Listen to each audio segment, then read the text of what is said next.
കാസർഗോഡ് ഉപ്പളയിൽ 14-കാരൻ വീട്ടിലേക്ക് വെടിയുതിർത്ത സംഭവത്തിൽ നിർണായക വിവരങ്ങൾ പോലീസിന് ലഭിച്ചു. ഓൺലൈൻ ഗെയിമിന് അടിമയായ കുട്ടി ഗെയിം ടാസ്കുകൾ പൂർത്തീകരിക്കുന്നതിന്റെ ഭാഗമായിട്ടാണ് വെടിയുതിർത്തതെന്നാണ് കണ്ടെത്തൽ. തോക്കും തിരയും കണ്ടെടുത്തെങ്കിലും കുട്ടിക്ക് തോക്ക് എവിടെ നിന്ന് കിട്ടിയെന്നതിൽ ഇതുവരെയും വ്യക്തതയുണ്ടായി.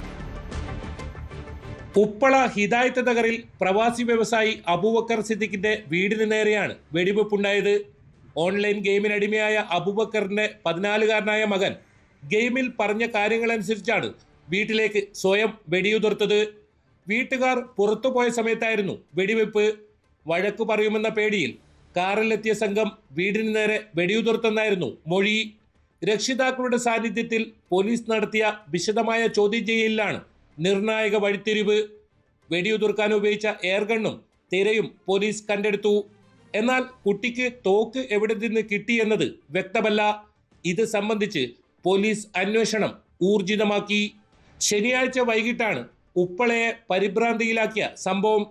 14-കാരൻ മാത്രം വീട്ടിലുള്ളപ്പോൾ ദേശീയപാതയിലൂടെ എത്തിയ വെള്ള നിറത്തിലുള്ള കാറിൽ നിന്ന് വീടിന് നേരെ വെടിയുതിർത്തെന്നായിരുന്നു പരാതി.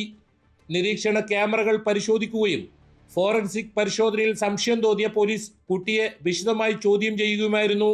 കാസർഗോഡ് ASP ഡോക്ടർ M നന്ദഗോപന്റെ മേൽനോട്ടത്തിൽ Manjeshwaram police inspector P Ajith കുമാറിനാണ് അന്വേഷണ ചുമതല. 14-കാരനെതിരെ കേസെടുക്കണോ എന്ന കാര്യത്തിൽ ഇതുവരെ തീരുമാനമായില്ല.